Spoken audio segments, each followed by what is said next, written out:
and welcome to today's episode of LinkedIn with Louise. And today I have a really interesting guest who's going to talk to us all about the age of influence. And my guest is called Neal Schaffer, and he's joining me so it's about 4 o'clock here in the UK. And for Neal, it's about 8 o'clock in the morning. So Neal, welcome to the podcast. Good morning. Thank you for having me, Louise. I'm excited to be here. I know, I'm really excited. I was saying to you before we started recording, I have so many questions written down for you. So you're going to get a bit bombarded. I love it. Let's do it. So Neal, before we dive in, can you just introduce yourself briefly and tell everybody a little bit about yourself and your business and who you work with? Sure. So I am a digital marketing author, speaker, consultant. I actually teach executives at a few universities, including the Irish Management Institute, which, Louise, we started our conversation on. I started my career more than a decade ago, really on LinkedIn. So I wrote 2 books on LinkedIn very early on, back in 2009 and 2011, believe it or not. Since then, I've moved on. My 3rd book was called Maximize Your Social, which was all about creating a social media strategy, measuring social media ROI. And more recently, I have written a book called The Age of Influence, which actually published this year in 2020. And is all about influencer marketing. So I work with businesses in a variety of ways. I'd say post-COVID-19, a lot of the work I do is what would be called a fractional CMO or outsourced CMO of jumping into organizations as a marketing consultant, but also as a quasi-employee, and really working hand in hand with employees to strategize, implement, optimize, train, what have you. So they're generally longer term contracts, meeting regularly. And it's funny because you'd think that I have to physically be in offices to do this, but I've just signed on client after client after COVID-19 where we do all this virtually. So I don't know about you, Louise, but I've never been busier. And life is different, but business wise, it's been really good. Yes, I'm in exactly the same boat because I was contacted by a local government employee asking, would I like to go on the telephone and talk to, the local government support for businesses in COVID-19? And I replied to him and I said, thanks so much.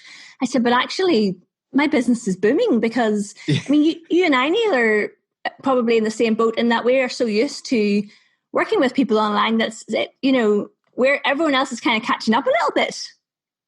Yeah. And it's funny. I mean, I look at, and I know we're going to talk a lot today, but I look at this COVID-19 as just this whole digital transformation that's been going on for decades. Companies are finally, they have to play catch up because it's the only way to reach their customer, right? Yeah. But also, there aren't that many people.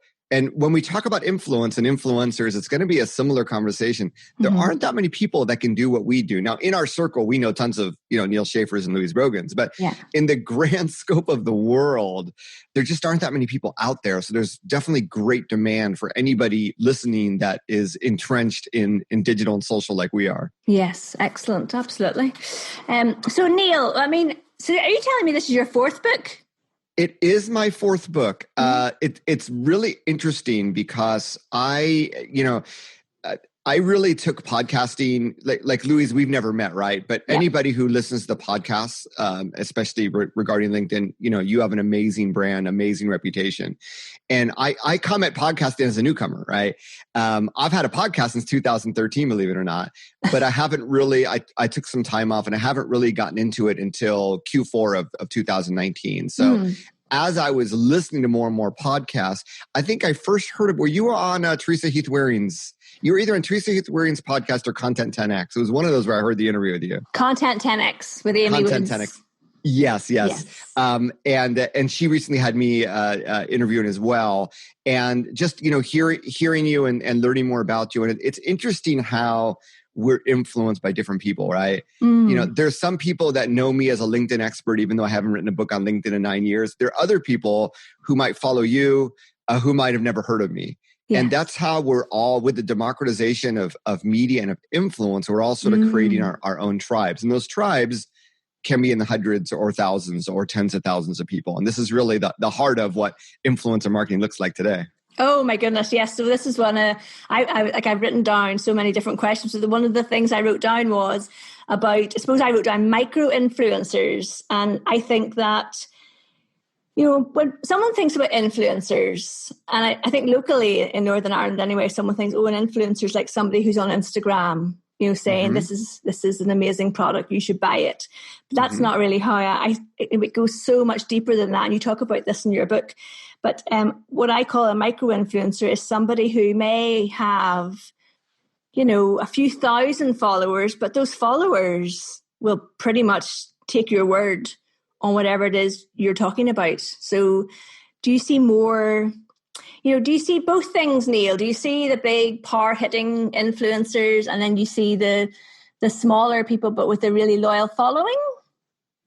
Yeah. So, I write about it in The Age of Influence, but what we know about influencer marketing has been spoon-fed to us by the media and by the influencer marketing industry, right? The term micro-influencer came from this industry that is just pushing people on Instagram and now TikTok and YouTube because that's where the money is, right? Okay. So they began saying, well, the more followers, the better. Yeah. But the people with a lot of followers, are they real? Is the engagement authentic? And also they became really, really expensive over time. So it was about 4 years ago where they started talking about the concept of a micro-influencer. But their definition of a micro-influencer is to have at least 10,000 followers. So there's nothing micro about that from our perspective, right? And then 2 years ago, I'd say, and as I was writing the book, they began to talk about nano-influencers. So even micro-influencers priced themselves out of the market. Yeah. And now, maybe you should consider working with people between 1 to 10,000 followers, because even though the community is smaller, they're more engaged, more authentic. I think from my perspective, there's less of a chance that they bought fake followers to play the game.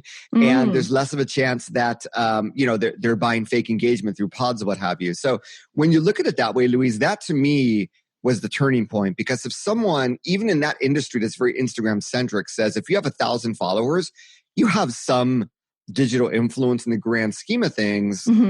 I say, instead of looking just at Instagram, let's look at every social network. Yeah. And let's look at that 1,000 follower threshold. How many of you have 1,000 connections on LinkedIn? Because if you have 1,000 connections on LinkedIn, chances are when you publish something, you're going to get 100 impressions. You might get 200 impressions, right?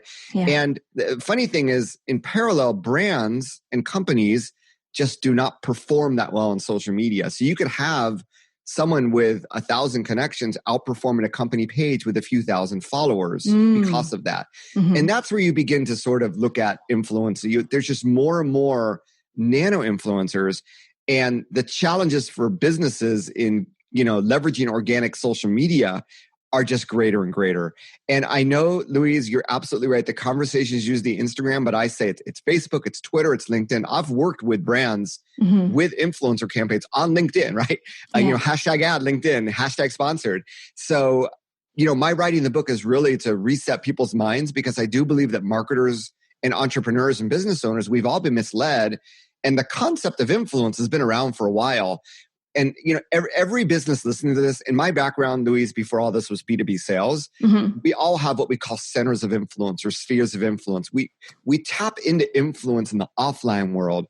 We just have not been doing it in the online world. And I think once you read The Age of Influence, and hopefully at the end of this podcast, without reading The Age of Influence, you'll better be able to translate those offline skills into engaging with influencers and influence into the online world, specifically LinkedIn. One of the things that I loved that I read in your book was about Josiah Wedgwood. Yes. So, he was doing influencer marketing back in the day. Yes, like in the 1700s. Did he present China to, I don't even know what queen it was. I forgot the name of the queen either, but yeah, it went viral from the queen using, his plates. So that's... Yeah. So I love that, because I think people need to kind of reset in their head what they actually see as an influencer. Yeah, exactly. That's really the mission of the book. And yes, this has been going on. We can go back to, radio ads and newspaper ads and TV ads. But, the analogy I like to give is, when I was growing up, like in high school, Top Gun was the big movie. Oh my goodness. Yeah. So one day my friend, comes to school in a motorcycle wearing a leather jacket trying to emulate Tom Cruise, right? And a lot of the girls in my class were trying to emulate Madonna with their clothing, right? Back in the day. And the lacy hand gloves. Yes, exactly. So, I'm an 80s child, I know. So it sounds like you are too, which is awesome. But But here's the thing, what influenced our generation, like Gen X, and above that are more like the traditional celebrities, movie, TV, music, and to some extent sports. But over time, what's happened, I mean, if you have kids, look at who influences them. They're TikTok, YouTube, Instagram people that you've probably never heard of. Yeah. But they are, my daughter tries to emulate Charlie D'Amala's dances on TikTok, right? So we're seeing the complete democratization of influence. And in between those celebrities and these people that you've never heard of on YouTube, TikTok, and Instagram, there's a whole other bunch of people that are influenced. Authors, speakers, bloggers, people that we meet on LinkedIn or another social network. And before, all the information that we used to religiously read newspapers and magazines, and some of us were still doing that, but that isn't the only source of information now, right? We're finding information everywhere, and we're looking for information, whether it's Google or we're searching Apple Podcasts or we're doing a search on LinkedIn or we're tapping into a LinkedIn group, whatever it might be. We're being influenced by so many other people and entities today than ever before. And if you flip that around, it gives you as a business owner, as an entrepreneur, the ability to influence others as well. So if you re-engineered, or I should say reverse engineered the age of influence, there is a formula that you too can use to build more influence and really influence others in social media. So if you're listening to this, so someone's listening to this, Neal, and they have a small business, say they've got 10, 15 employees, and they're thinking, well, I want to know more about this. How can this help my business? Let's think of a product based business. So, okay, my friend Anne is based in El Paso in Texas, and she sells... Yeehaw! Yeah, she sells like really amazing salsas and all the stuff that's to do with El Paso, right? Mainly food products. So, and Anne, shout out to you. I'm going to tag you in the post when this goes out live, so you're going to listen in. So Anne has corporate gift baskets. So she wants to contact people in larger companies and say, why not send your employees our corporate gift baskets full of all this El Paso style food, like guacamole, salsa, nachos, all that stuff. So where would she start in terms of looking for somebody to work with as an influencer for her brand? So that's a really niche B2B product right there, right? Yeah. So the buyer of her product are limited to people in corporate. And I don't even know what the title of those people would be. I don't know if it's HR. I don't know if she could possibly sell to marketing, but I think it really begins with, obviously, who are those people, because this is a sale, but who are those people following? What media do those people read? Yeah. Who might they be following on social media as a start? Whose blogs might they be reading? Whose podcasts might they be listening to? Yeah. And I would always start, if I was working with a client, we would start with a search. If I wanted to find out, if I wanted to be influenced by people talking about corporate gift baskets, or I wanted to find out more about corporate gift baskets, where would I go? I would probably start to do searches. When I do searches for those things, in Google, but also in social media, who are the people that come up, right? And the problem is that is a really, really niche market where there may not be that many people talking about it. Yes. I don't know if there's a blog that's just focused on corporate gift baskets, right? Yeah. Could it be like, there's a national convention on corporate gift baskets. She's just spoke at it. Beautiful. So if she's speaking at a national conference, she herself is an influencer. So if there's a national conference, who are the other speakers, right? Yes. And probably, in this instance, it might be that the influencers are other companies that are, maybe it's the company that actually produces the basket, right?